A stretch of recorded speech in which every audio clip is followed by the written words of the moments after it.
As you can tell by the title of this video, I read Hunger Games for the first time. I know it is a travesty. Shame! Fine.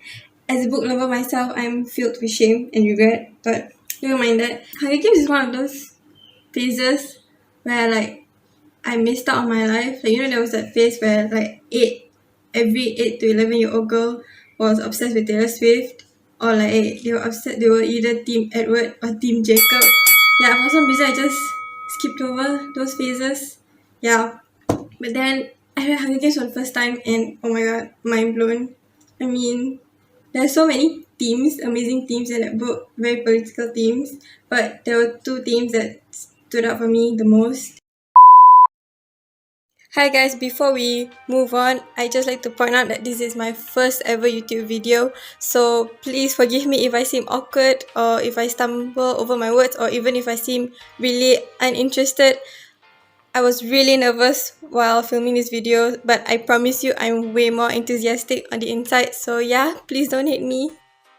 One of those themes is perception through the media. If you think about it, everything that we know is based on what we see on television, on social media, in the news, but we don't know what's going on behind the scenes. What's happening in real life could be completely different from what they're showing us. And if you read the books, media, it's a recurring theme in the books. Like they're always talking about, oh, how does Catness look like to the capital audience? How will the rebellion look like to all the people in the districts at home? How will the capital look like to how will President Snow look like to people of the capital and the districts and so on? And it just shows that you can't really believe what's everything that's in the media.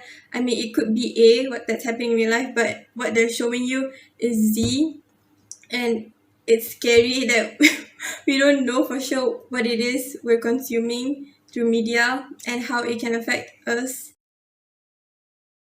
Is this the real life?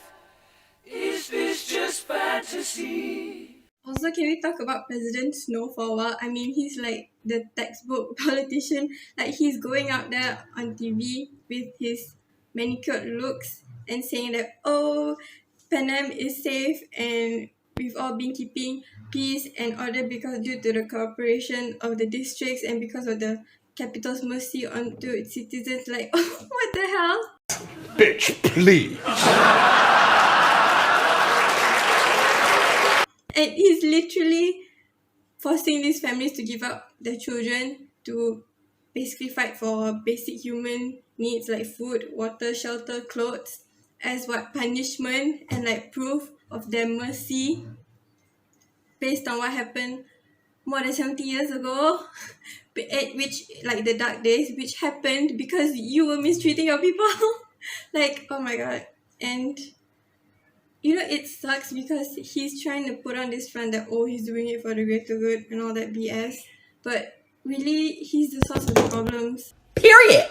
I also like the part where Plutarch Heavensby, the head game maker, he says this quote that the Romans used. I forgot what it was, but it was Panem something something, and it talks about how people in the capital, President Snow would grant them security, food, and entertainment, but in return, the people don't have any sort of political power, and it just shows that you could have everything, all this luxury in your life, but if you can't get a say, if you don't get a say in how you're being treated, if you don't get a say in how your government is run, what's the point? That's basically another set of shackles and chains. People of the capital are so ignorant and unaware that all these luxury items, all the food, all the medicine they get, they're basically obtained through the labor and extortion of the people in the districts. And you see how bad the conditions are in districts 10, 11, 12, basically any other district besides the career districts like District 1, District 2, District 4, they're relatively okay. But even then, like Finnick, for example, he was the victor, right? But President Snow sold his body, basically pimped him out to the people of the capital, while he's got his own loved ones to take care of back home. Because he wants to take care of them, he wants to keep them alive, he was willing to sell out his body. I like the fact that Suzanne Collins didn't over romanticize the relationships in the book or sexualize the characters, because I'll be honest, the main reason I got into YA fiction was because of all the romance in it, right? I mean, I was like 10, 11 when I first read YA fiction books, and which were The Mortal Instruments. It was the first YA fiction series that I read. And I'll be honest, I was in it more for the makeup scenes and the kissing and all the romance and lovey-dovey stuff going on. But when you get older, I guess you realize that there are more important things than that in the book. I mean, there's nothing wrong with fangirling over those moments, but I guess you have to realize that there are more important underlying political, social messages that are within these books. In the beginning, I thought Pita was useless as hell. Like in the first Hunger Games, he spent basically a quarter of the games injured, and Katniss had to watch over him. In the second Hunger Games, he walked into that force field, and which resulted in Katniss and Max and Joanna and Finnick having to take care of him. I mean, I know they were all part of that rebel plot, but still, I located that was useless in the beginning. But you know what?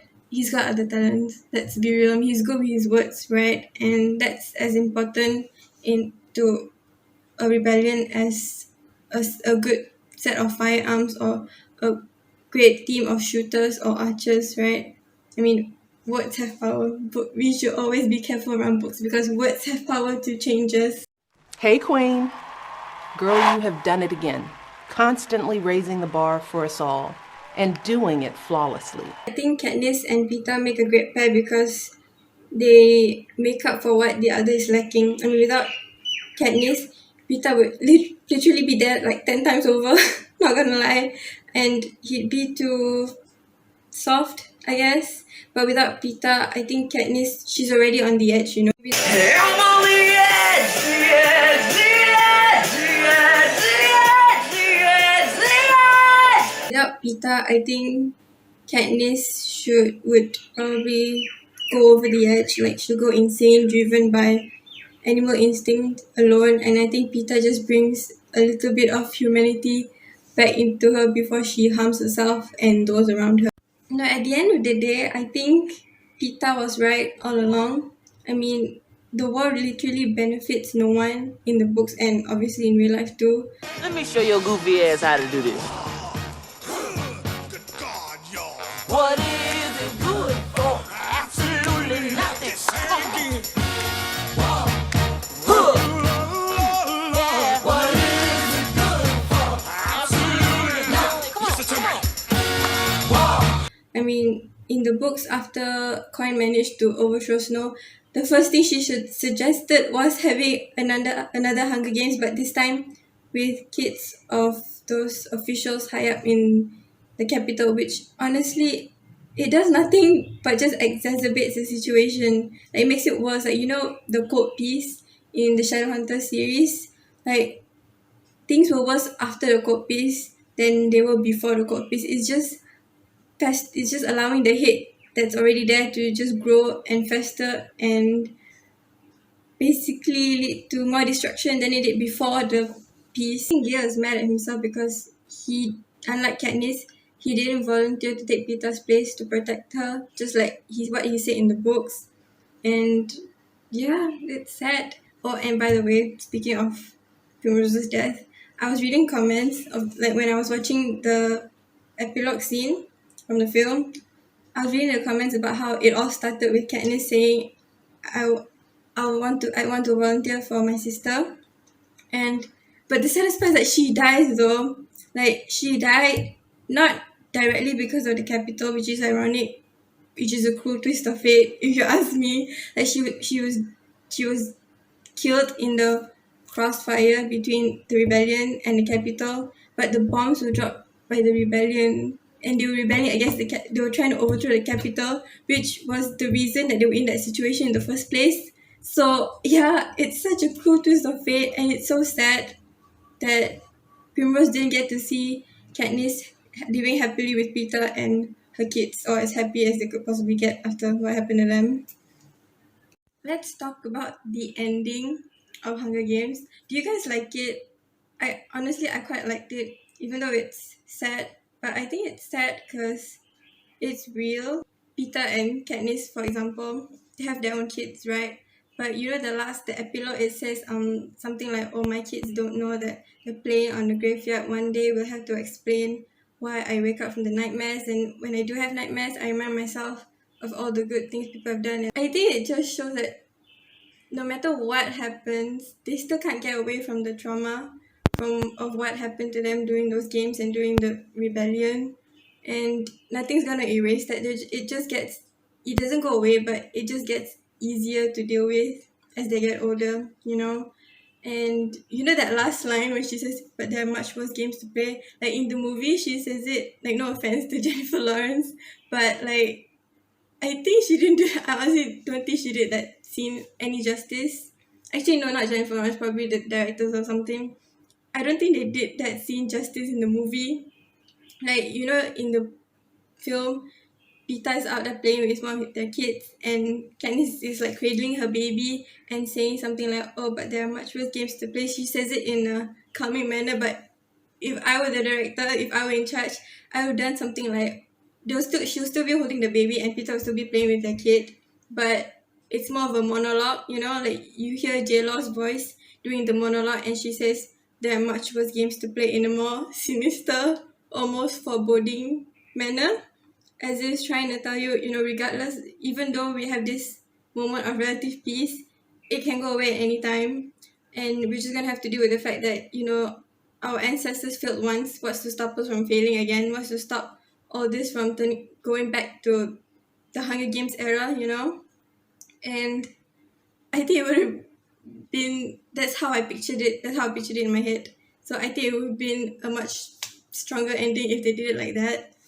And can we just talk about Gale for a moment? I don't know if I'm having the Mandela effect or something, but for some reason I was so sure that he died, but apparently he doesn't die, which I think is worse. Like in the books, he got a fancy job in District 2, and I think the saddest part is that because if he were to die, it would just been easier to deal with because you know he's dead. What's that to do? There's no hope left, right? But he and Katniss, they sort of grew apart, and I think deep down Katniss has a sort of grudge against him because the weapon that he created with BT, it was a weapon that resulted in Primrose's death. So she links Primrose's death with the weapons that Gale created, you know. So after that, things aren't the way they were before. They just can't go back to that place and time where they met 5 years ago in the forest trying to find food for their families. I think the music in Hunger Games is highly, highly underrated. Like we all know the music from Harry Potter Expecto Patronum! and Twilight.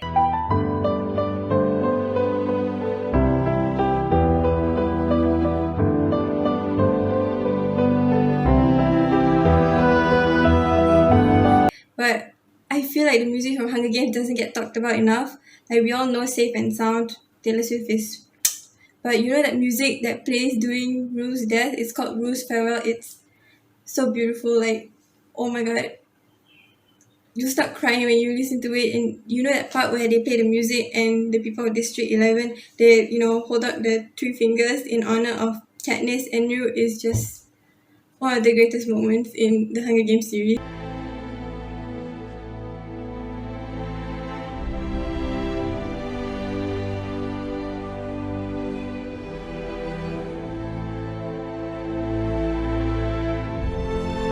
I was watching the video for Safe and Sound. I read in the comments that you know how Taylor is like walking in the area that's full of ash, full of dead trees and grey fog. It's basically Primrose walking through the remains of District 12, and honestly I find that thought comforting and disturbing at the same time. You know, it's like she's walking through the remains of her home. Basically, it's a skeleton, it's a shell of what her home used to be. I mean, it was rough, yeah, but it was still her home where she spent her life with her dad, her mom, and obviously Catness.